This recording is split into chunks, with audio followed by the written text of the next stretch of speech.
Good evening. Good evening. So tonight I'd like to begin with a little excerpt from the suttas, from the discourses. And some of you might know that there's the Pali canon that is preserved in Pali, that's the Theravada tradition.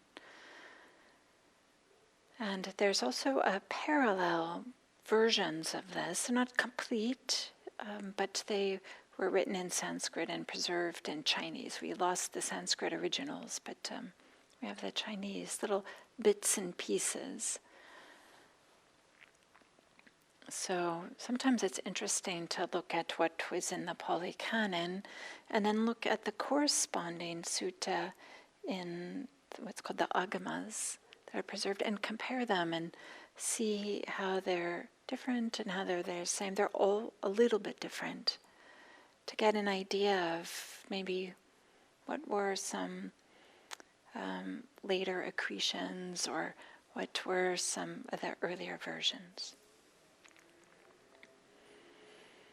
And I'm only saying that because I'd like to tell a story that's in the suttas, but I'm starting with kind of what's in the Nikayas, and I'm borrowing this little bit that comes from the Agamas that's found in the Chinese version, and I'm bringing it over and making it into one sutta.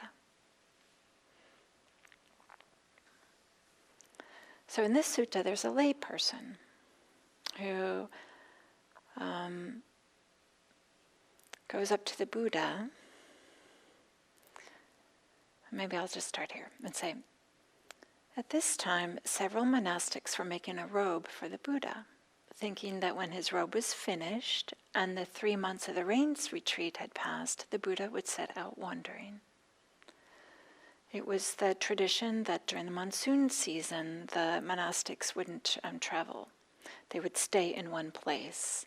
And that tradition even goes on today, where to have 3-month retreats. I know IMS, Insight Meditation Society in Barre, Massachusetts, they've been holding 3-month retreats, I think 40 some odd years. I think last year was 2020 was the only time in which it hadn't occurred, if I understand correctly. So this idea of staying in place for 3 months at a time.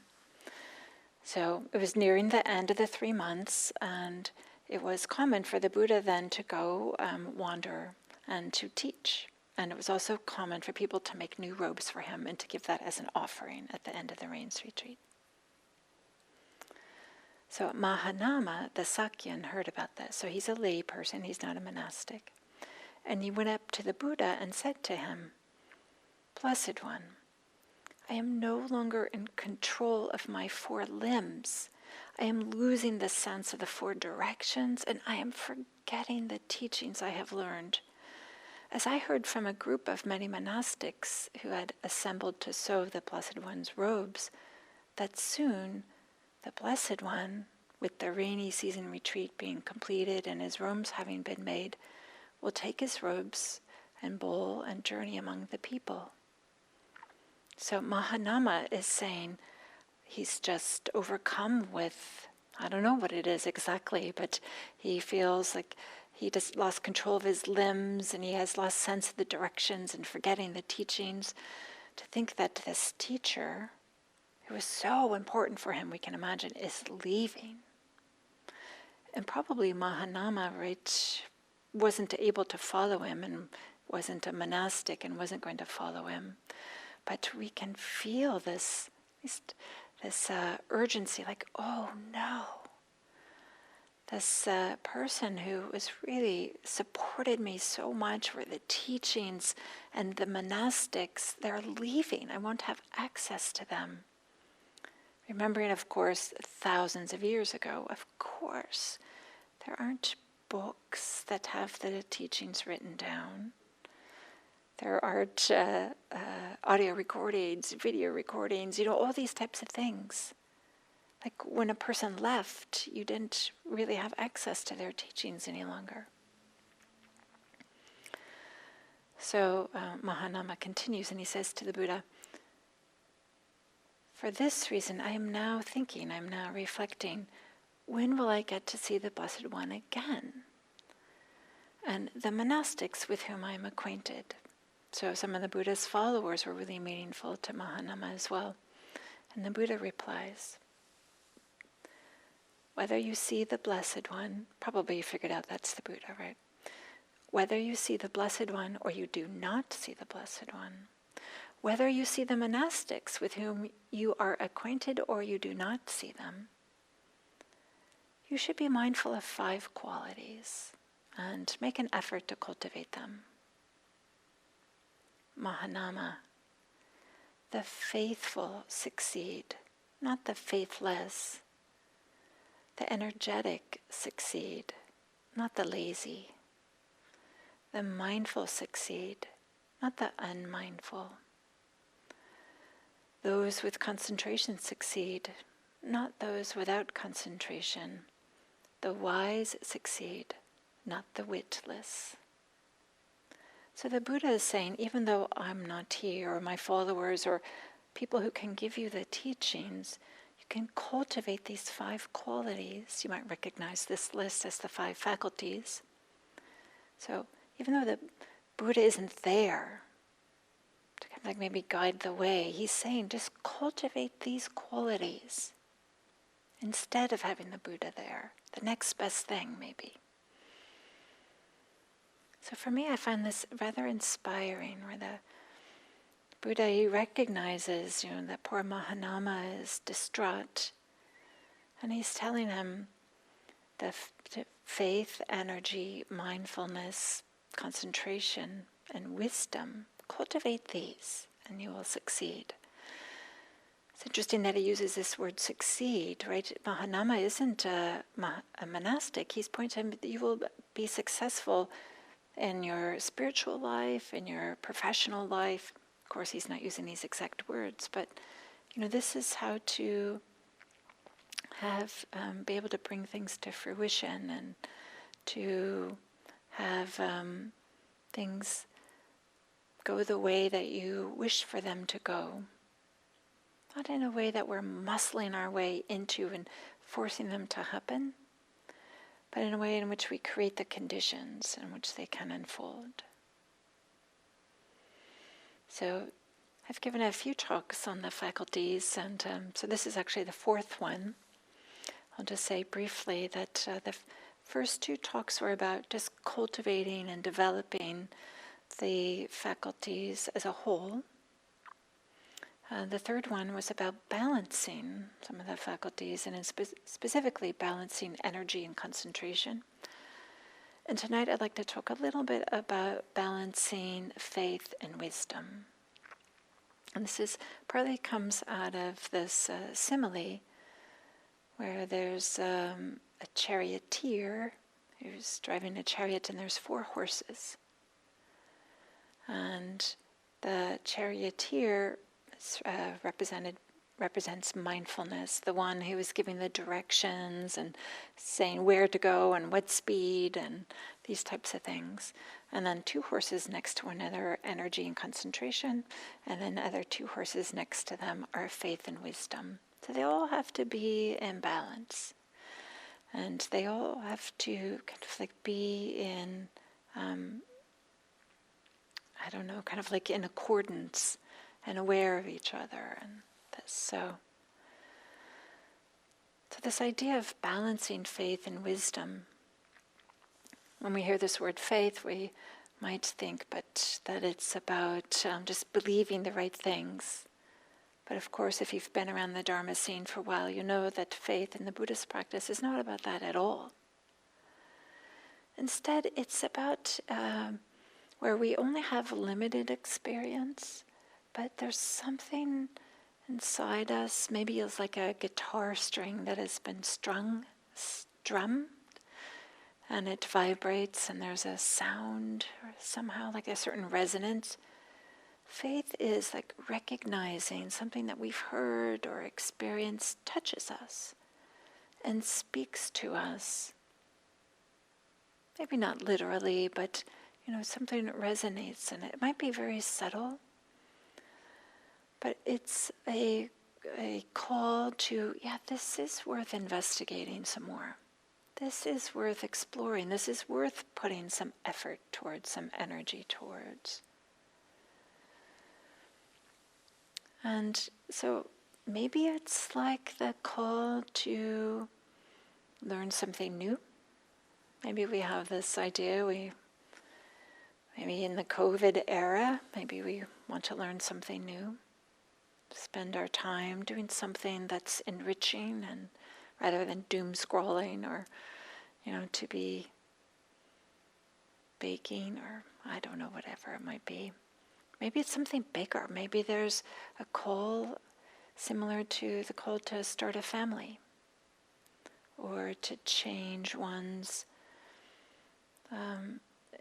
job or career or something like this. So all of us have these, maybe they're kind of like these intuitions, or this idea like, yes, this feels wholesome and it feels like this is a direction to go. So of course it's not the end of the journey, it's just the beginning of the journey. I'll say for me that I had this experience the very first time I ever heard a Buddhist Dharma talk was in a yoga class. It was a weekend workshop, and I really had no idea what it was going to be. But I like to do yoga, so I signed up at my favorite yoga studio for this weekend workshop. This is now quite some years ago. And after we did some asana practice, moving the body into these different postures, then there was a break, and then we came back, and we were in the yoga studio, and we were all sitting in our on our mats, and in walked this person wearing these red and gold clothes, which now I know are what for Tibetan teachers wear. But at that time I didn't know that. And he had this really, really distinct accent from Minnesota, North Dakota, that type of an accent. And so for me, I was trying to a little confused, what is he wearing, and why does he, and speaking this way with what he's wearing, I couldn't quite understand. And he started talking about the Dharma, the Buddha Dharma. And I don't know if my jaw dropped, but there was just something that just felt so beautiful to me and struck my heart in some kind of way. So maybe you have a story like this too, and maybe not. Maybe you've just dipping your toe in, and I don't know, I'm not quite sure. So whether it's a really strong sense of, yes, this is something that feels like I really want to do this. There's something inside of me that is saying this, or maybe it's just a little bit of curiosity. In some ways, this is faith. We don't know yet, right? We don't have direct experience. We don't have knowledge, but we believe that this is something that's worth pursuing. And one way that faith is described is in the suttas as a simile for a citadel, for like a fortress or something at the end of the countryside. And this little quote goes, "Just as a king's frontier citadel has a pillar with deep foundations, firmly embedded, imperturbable and unshakable, to defend those within and repel those outside, in the same way a noble disciple has faith in the awakening of the realized one, the Blessed One."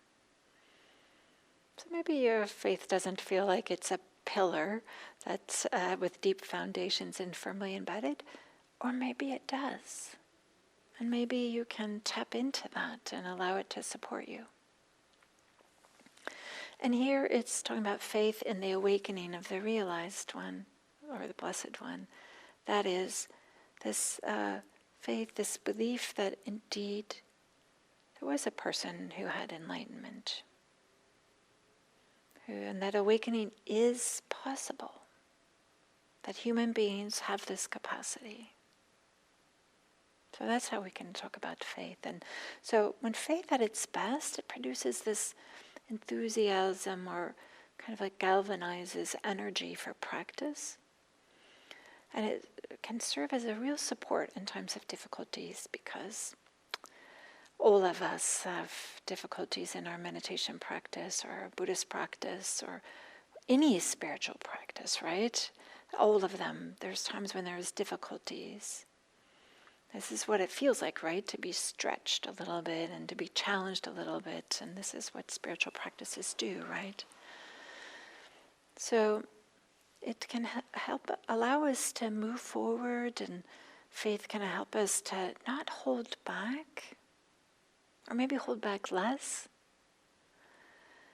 And it also can help us to appreciate that some truly brilliant, dedicated, and wise people have come before us on this path. And they have left methods and maps for us. And we can follow these methods and these maps, and we can achieve what they have achieved. And that might be something that is a support for us. So faith can be a real support. If we don't have any faith, it can lead to some giving up as soon as things get difficult, or some cynicism, thinking that that everybody's just in it for the money or for the glory, or I don't know, to impress their neighbors or something like this. Or maybe if without faith we just kind of have this half-hearted effort, or maybe a sense of bitterness. I've been doing all this work and I didn't get what I wanted, I expected it, or something like this. But if we have too much faith, there can be this, might start to get dogmatic. Like, no, this is the way it is, this is the truth, and everything else is wrong. That's not helpful. There might start to be some sectarian arrogance. The way that I practice Buddhism is the only true Buddhism, the real Buddhism, and I don't know what the rest of you guys are doing, but this is the true one. That's not helpful for anybody. It might, excess faith might lead to some blind adherence without having it touch our hearts, or without really engaging our minds, and just doing exactly what was expected of us or being told with us.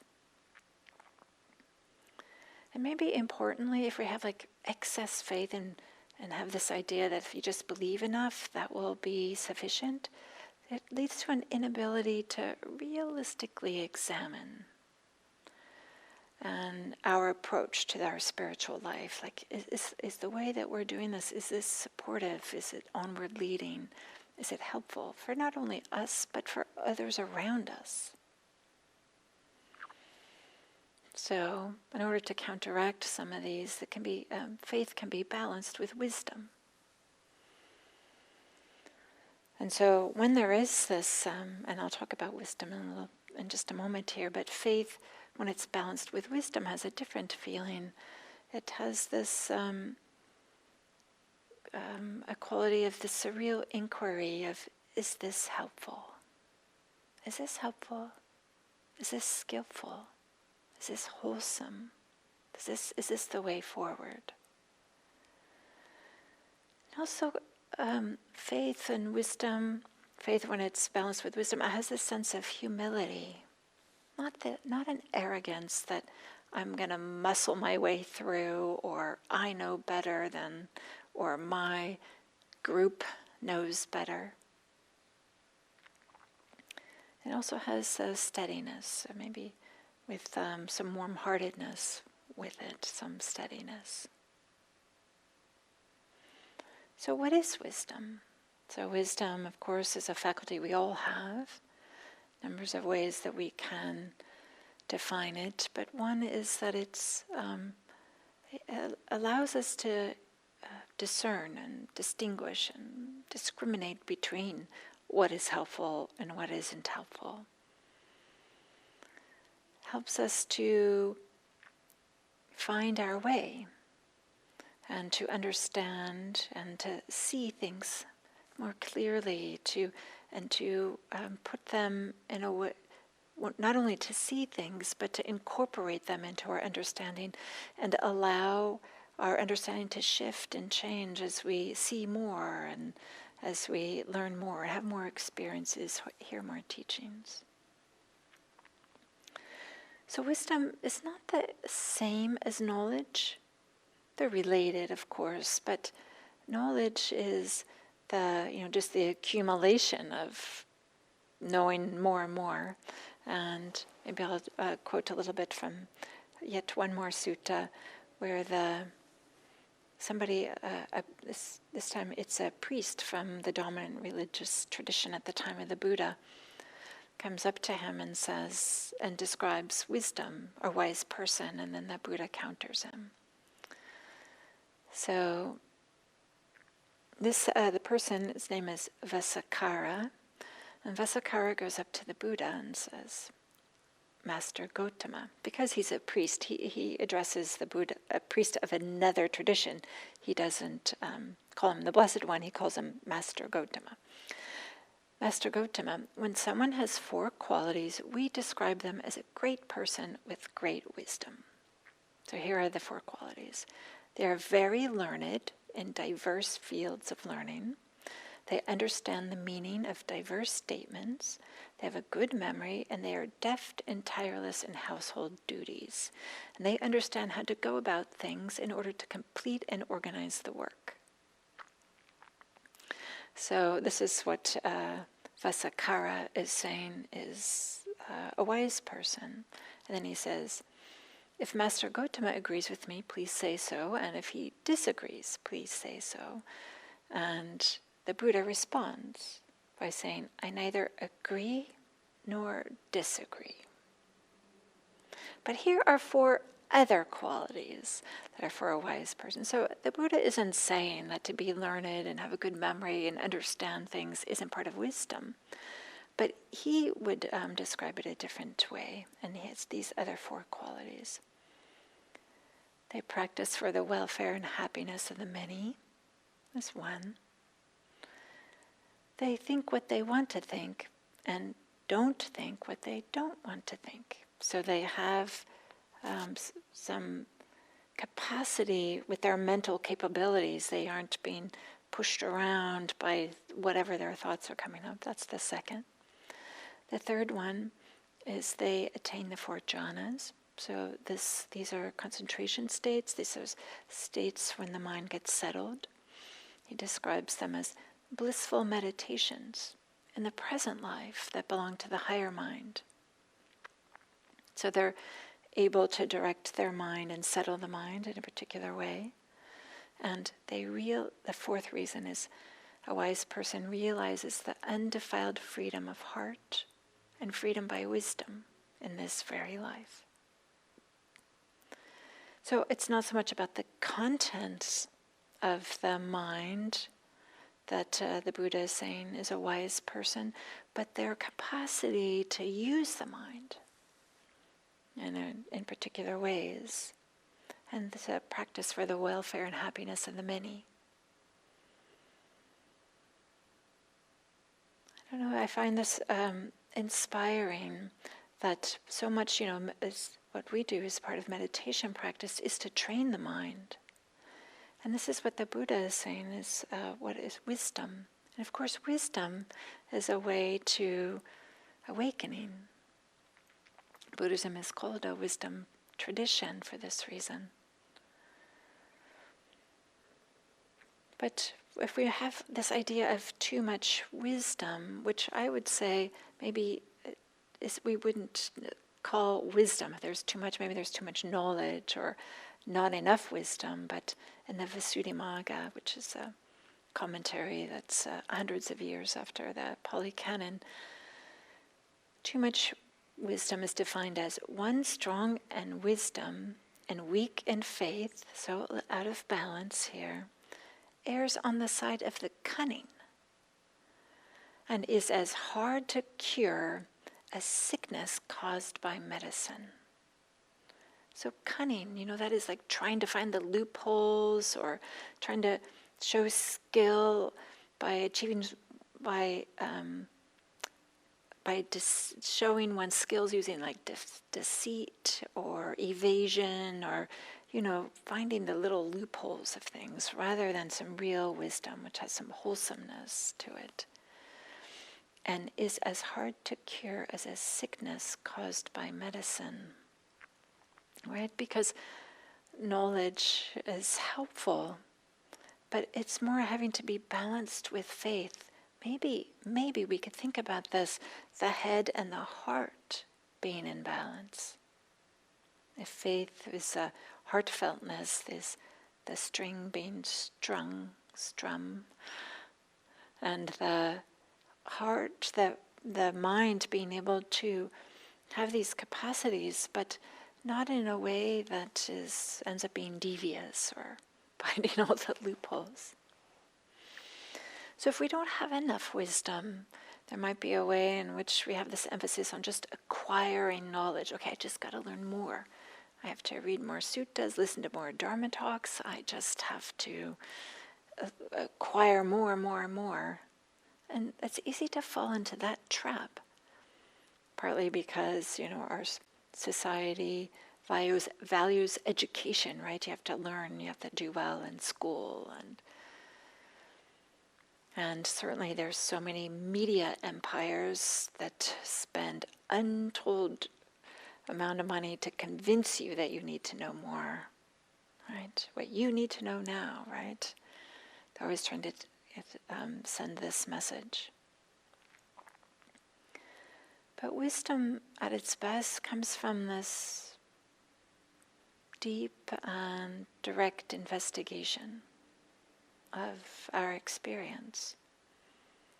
And that gets coupled with earlier experiences we've had and gets combined with teachings that we've had.